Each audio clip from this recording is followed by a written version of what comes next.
Hi Sagittarius! Kamusta? Welcome back to Pinay Angel Tarot. This is your end of January kapalaran para sa mga Sagittarius. General love reading, although maaaring may mensahe din sa career nyo. Tingnan natin. Depende kung anong cards ang lalabas. So, kumusta kayo guys? I hope okay naman kayo mga Sag. Comment present para alam ko nanonood kayo. And sa mga nangangailangan po ng gabay, pwede kayong magpa-private reading sa akin. Message nyo lang ako sa Facebook page ko, Pinay Angel Tarot, or sa Viber or sa WhatsApp para mas mabilis. Nasa description box po yung contact number ko. And for those na nagtatanong about crystals, message nyo na lang ako sa Instagram ko. Ready ko lang yung mga cards nyo guys. As of the recording of this video, full moon tayo ngayon. Sobrang excited ako para sa inyo kasi full moon in Leo, which is fire sign, kagaya din ng Sagittarius. Kaya titingnan natin kung paano ka ba maapektuhan ng full moon na yan this time and kung anong energies ang paparating. So, tingnan muna natin yung unang mensahe. Oh my gosh! Signs. Watch out for signs leading you to true love. Guys, ang ganda nito. May pa-heart pa oh. Possible na maraming synchronicities ngayon. Marami kayong napapansin na angel numbers or maraming signs na nagbibigay ng kasagutan sa mga tanong mo. Gabay mo yan para malaman mo ano dapat mong gawin sa situation mo. Cherish your relationship. Oh my gosh! I love this. So far, very positive yung mga cards mo. From the tarot, overall energy is, oh my gosh, the Empress. Grabe, sabi ko na maganda ang energies ngayon para sa mga Sag kasi fire sign yung full moon natin ngayon. And sa nakita ko dito, mukhang you are in your power right now.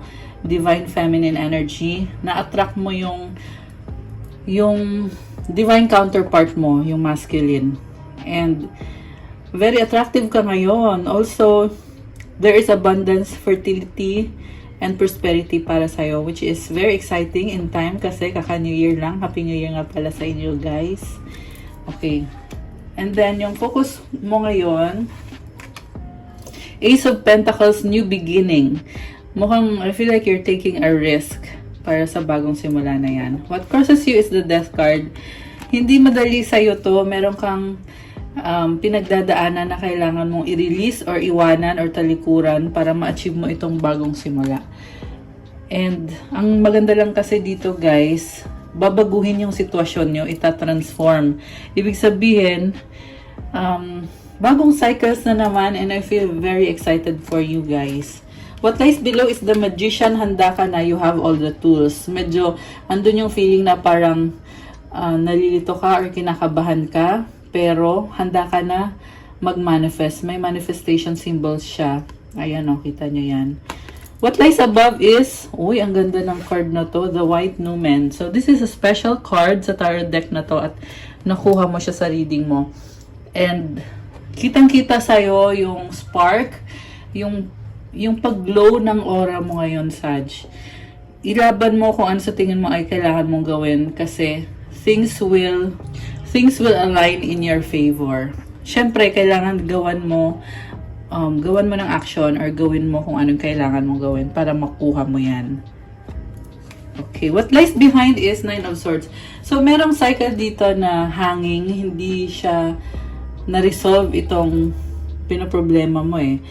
And I feel like pareho to sa love and sa career nyo guys. So, dati, naging hanging. Ngayon, masasabi mong handa ka na, ready ka nang ipaglaban kung ano sa tingin mo ang dapat mangyari dito sa connection nyo. Kasi very special sa'yo itong taong to. Willing kang mahalin siya, alagaan siya. Alam mo guys, nakita ko dito parang merong nail polish.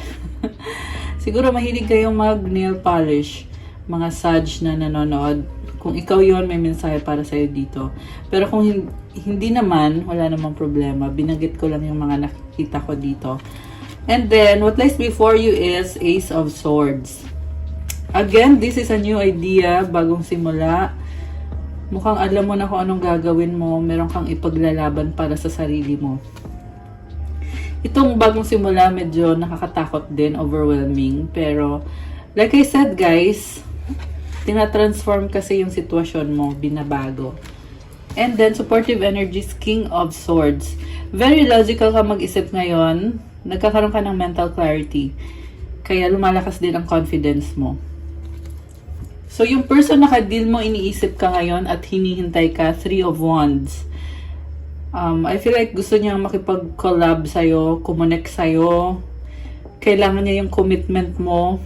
Parang hinihintay ka niya na mag-commit sa kanya.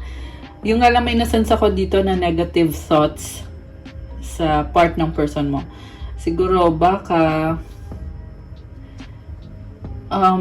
may mga ugali kasi na magkakaiba kayo eh. Kaya mukhang yun yung iniisip niya dito na may gusto siya ma-achieve para sa sarili niya. At the same time, parang nagdududa siya sa'yo na baka you cannot give or you cannot comply kung ano yung hinihiling niya sa'yo or kung ano yung ini-expect niya. Mutual energies is the Chariot. Oh my gosh, meron kang tatalikuran para ipaglaban tong connection na to. Parang na-feel ko dito mas kalmado yung isip mo, yung soul mo, kaya kaya mo ipaglaban kung ano sa tingin mo ay nararapat. The outcome is 9 of Wands. Ang dami mo naging frustration dito sa taong yan, sa connection na yan. Possible dumaan kayo sa situation na naka-block yung isa't isa. Siya naka-block or ikaw yung naka-block. Kaya isa din yan sa problem dito na paano uusad yung connection kung merong naka-block or hindi open yung communication. So, tingnan natin guys, mag-clarify tayo.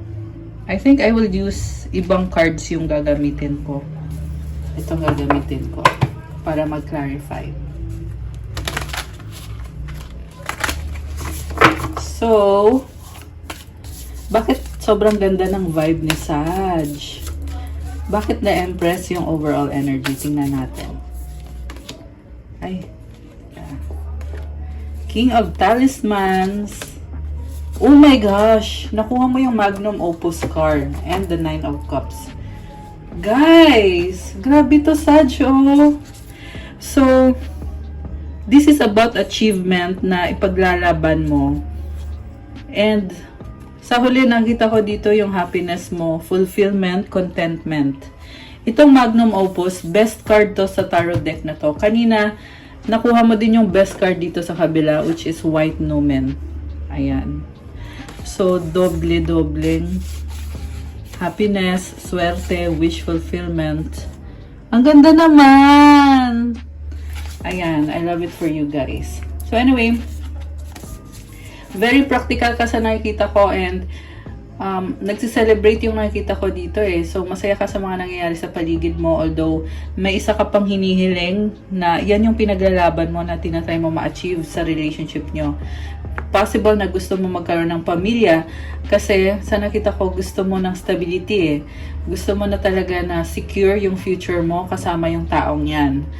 And ilalaban mo kung ano sa tingin mo ay nararapat. Kita mo merong sword dito. May corona ka. So, yung crown is a symbol of achievement. Yung sword naman is symbol na you want to fight for the truth kahit medyo masakit. And marami kang achievement. Grabe guys! Na-excite na ako sa reading mo. Congrats. Sobrang happy. So, balik tayo dito sa ibang cards na ika-clarify natin. Anong energies connected sa bagong simula? 3 of Wands, 8 of Pentacles, the Tower. So again, tungkol sa transformation ito guys, na parang feeling mo dito, kailangan mong balansehin eh. Kaya, oo, andun yung struggle, pero you need patience. Yan ang sabi dito, Sag. Kasi pag naging pasensyoso or pasensyosa ka, malalampasan mo yan, mangyayari yung pagbabago, magle-level up ka. So, sa bottom of the deck, 10 of Pentacles. Yung iba sa inyo may legacy kayo, merong security when it comes to finances. Pero, syempre, hindi porket merong security, alam mo yun, kailangan mo pa rin mag-effort. Oh my gosh, Ace of Talismans. Money is on the way. Grabe, guys! Kasi ito, itong dalawang to, pag magkatabi to, this is money. Ayan, I love it for you. Pero nakatago pa siya sa ngayon. Kailangan mo munang ayusin para makuha mo to. Pero nasa bottom of the deck siya, papunta na yan sa'yo. Claim mo na yan. May nakita din ako dito. Alam ko, mga cards about career yung lumabas. Kasi naka-destiny na yan sa'yo eh. Sa ngayon ha. Sa ngayon. Yan yung energies na na-attract mo. Pero when it comes to love, nakita ko din dito, merong person na hinihintay mo na magkaroon din ng pagbabago sa connection na yan. Kailangan mo din yung commitment ng taong yan. Okay. So, mag-clarify pa tayo. Six of Keys. Ayaw mo na ng away, ayaw mo na ng disagreement. Very positive, moving forward ka na. Okay. So, anong susunod kung nag-move on na si Sag? Queen of Elixirs. Oh my gosh, you want to be happy and gusto mo lang i-enjoy yung life mo. Kita mo may hugis puso, oh. Ayan, napansin nyo ba yan? Gusto mo ibigay sa sarili mo yung happiness na deserve mo. Na-feel ko dito, guys, very connected ka sa emotions mo. Ayan, emotionally, ano ka, I mean, you are thinking about the situation, may kasamang emosyon. Okay, very nice. King of Candles. Guys, may lalaki dito. Okay, this is someone na may attraction sa'yo. And, ano kaya? Ba't lumabas bigla tong si King of Candles? Oh my gosh. King of Keys. Alam mo guys, may nakita ka dito, may na-attract ka eh. Ayan, okay. So, may dalawang king na dito. Possible na magkaiba kayo ng ugali, pero yes, there is attraction. Parehong king eh. King of Keys, 10 of Keys pala. May magtatapos na cycle. I feel like kino-confront nyo yung sitwasyon eh. Kung bakit nangyari to, bakit nangyari yan, anong susunod. Okay. Sino ba yan? Sino ba yan? Na-curious. Princess of Elixirs. Oh, new opportunity. Alchemy. Okay, so this is you. So, Sagittarius energy tong alchemy. Equivalent yan sa Temperance card. And ang nakita ko dito, you are grabbing the opportunity. Ayan, grab the opportunity. Oh my gosh, the Sun and the Prince of Candles. Clarity. Bago yung energy mo, you are a leader. Grabe, sobrang nakakatuwa naman yung reading mo. Parang, so far, nafe-feel ko na igagrab mo talaga yung mga opportunities. At aayusin mo ang mga sitwasyon mo sa buhay. Bongga naman. Ang ganda ng Sun card. Okay, so, tingnan pa natin guys. Ano ba yung mga kailangan natin i-clarify na cards? Okay, dito na tayo sa part ng person mo. So, yung person mo, bakit parang nasistress? Parang nasistress yung person mo. Meron siyang iniisip. 5 of Pentacles, sabi ko na eh. 6 of Pentacles, the Hanged One. Kasi, iniisip niya kung kayo pa rin ba. Kasi gusto niyang mag-work out yung relasyon niyo or yung connection niyo. Pero nag-iisip siya ulit kung tama ba. Nag-adjust tong taong to eh. From 5 naging 6. May na-feel ako dito na may gustong bumalik. Tinalikuran ka ng taong yon. Alam mo, merong tumalikod pero nahirapan din siya. Hindi yun basta-basta yung desisyon niyang pagtalikod. Possible din naman na ikaw yung tumalikod at nagbago yung isip mo. Kasi parang na-realize mo na may consequences yung ginawa mo. At gusto mo pa rin, connected pa rin kayo ng taong yan. May nakita kasi ako dito, Sag, na sumuko ka sa isang relationship. Ayan. Actually, ito yung person mo. Ikaw ba, sabi ko? Sorry. Na-jumbo ko yung ano. Pero roles can be reversed, guys. So, pwede nyo i-apply kung sino ba, kung ikaw ba yun or siya.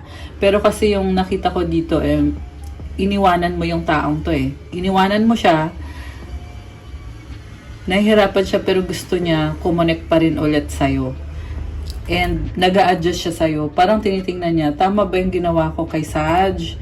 Tama ba na gusto ko pa rin mag-workout kami? Pero kaya nga nahihirapan siya kasi feeling niya iniwanan mo siya. Kaya pala nasistress siya at gusto lang naman niya is magkaroon ng balance ulit sa inyong dalawa. Magkaayos kayo. So, bakit yung tungkol sa naka-block? Clarify natin. Bakit ganon? Bakit, may gustong lumabas na card. Tingnan natin. Four of Pentacles. Oh my goodness. So, nag-iingat kasi ayaw masaktan. Parang, I feel like ito yung person mo na gustuhin man niyang bumalik sa'yo, Saj, pero iniisip niya kasi na parang nagiging okay na ako ngayon, bakit ko ipipilit? Two of Wands. At the same time, nagsustalk at naghihintay pa rin. Malaki ang pangarap ng taong to yung ka-deal mong person. So, yung nga lang nalilito siya, no? Pero, pinag-aaralan niya ng mabuti yung sitwasyon niyo. Naghahanap siya ng information tungkol sa'yo. Ito, may gusto pang lumabas ng mga cards So, the Oracle, grabe naman tong reading na to. Yung mga cards talaga, gustong lumabas. Nakakatuwa. So, the Oracle and the Seeker. Alam mo, may nakita ko dito na person, baka soulmate mo yan, or baka merong malalim na commitment dito. Baka kasal. Pero ang nakita ko dito, merong plano na magsimula ulit at ipaglaban yung connection nyo. Kita mo merong bow, merong arrow. So, long term yung iniisip nyo dito. Posible din namang ikaw to na you are starting from scratch, inuunti-unti mo hanggang sa makuha mo yung target mo. Kita mo tong The Seeker card. Sa word na seeker pa lang, nafifi ko dito na you are trying to hit the goal. Hit the mark. Ganon. So, ayan may arrow ka. Ibig sabihin, kahit gaano katagal, pero tuloy lang ang laban. Babaguhin mo yung sarili mo, ayusin mo yung sarili mo para ma-meet mo yung standards na kailangan mong ma-meet. So, ang nakita ko energies, posible din to sa career. Parehong love and career. Ayan, ganito yung nakikita ko para sa'yo ngayon. Lumalakas yung confidence mo kasi alam mo na eventually, darating ang time na makukuha mo na din yan sa wakas. Sobrang overwhelming actually yung nakikita ko para sa inyo guys. Medyo emotional. Kaya nafe-feel ko din yung emotions dito. Which is ang bongga talaga. No? Ayan. Okay, grabe. Parang naluha ako dun Siguro yung ibang such iniiyakan nyo talaga yan. Na-feel ko dun na iniiyakan nyo na parang isip nyo, paano ko ba makukuha to? Kaya ko ba makukuha to?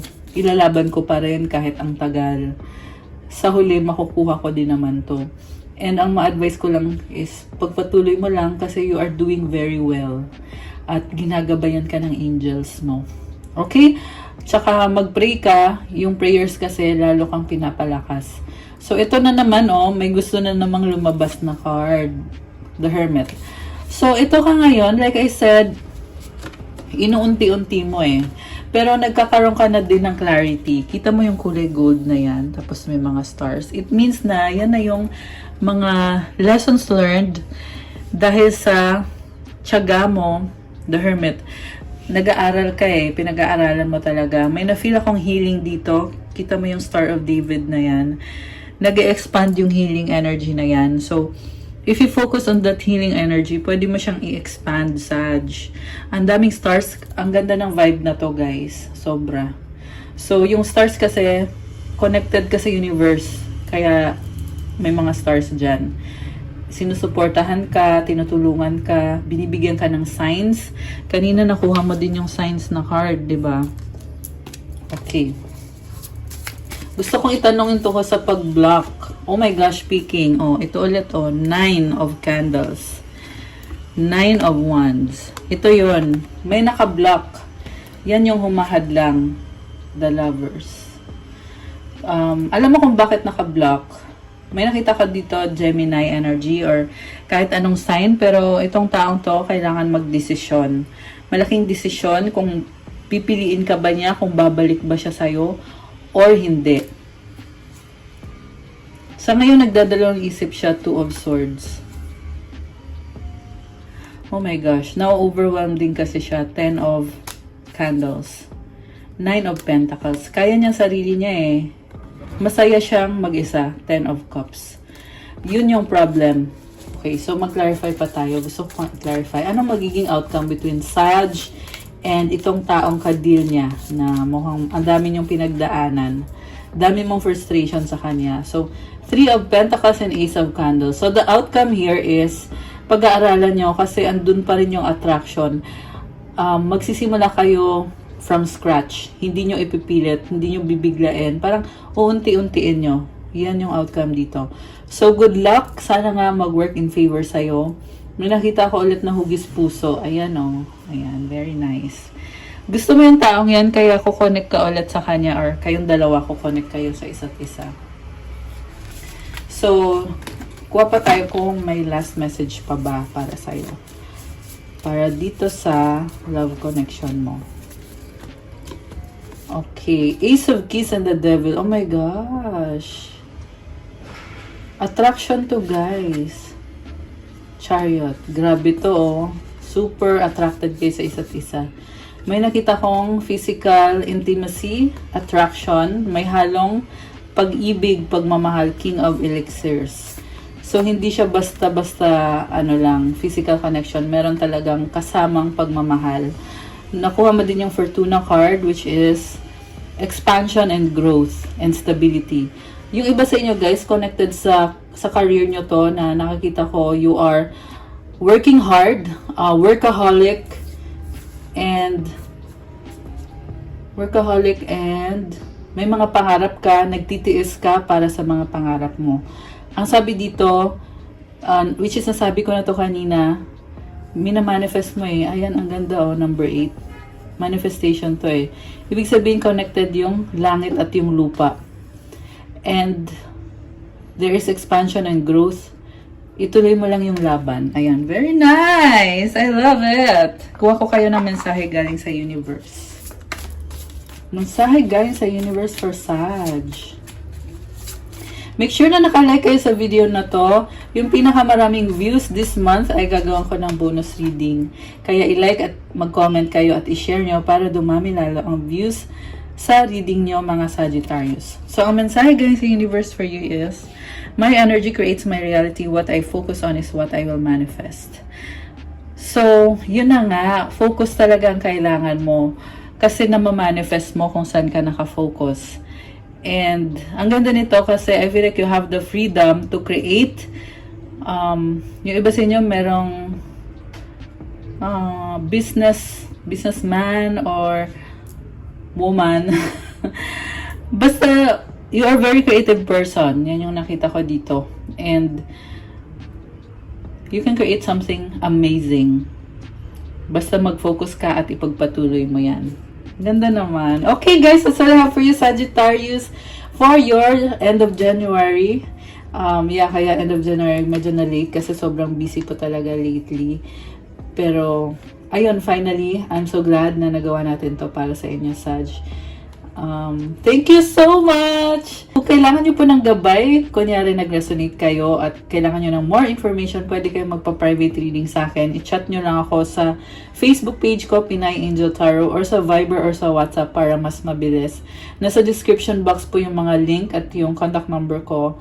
And also, kung kailangan nyo ng crystals para sa pagsalubong nyo ng Chinese New Year soon, message nyo ako sa Instagram ko or i-chat nyo na lang din ako. And marami tayong crystals, so tingnan nyo po doon kasi nakadetalye po kung para saan or ano yung mga benefits ng mga crystal na yan. Kasi pag alam mo yung mga benefits ng crystal, lalo mo din siyang napapalakas at nakukuha mo yung mga benefits na yon. So, syempre, meron for love, for money, for success, career, wealth, prosperity, abundance, creativity, vitality, protection, and marami po pong iba. So, message nyo na lang ako. Thank you, Sag! Have a good day. God bless us. See you again soon and stay safe. Bye!